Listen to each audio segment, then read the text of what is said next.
FAIR principles are guidelines.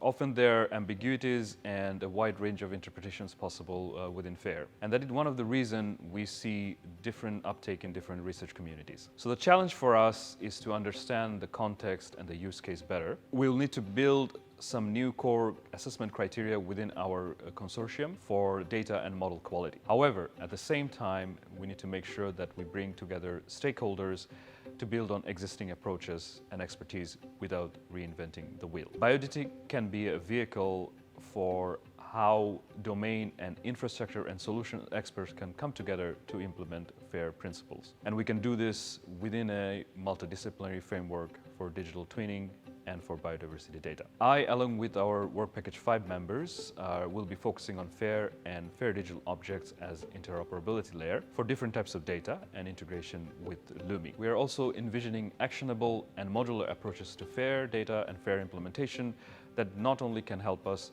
but could be exemplar for other communities as well.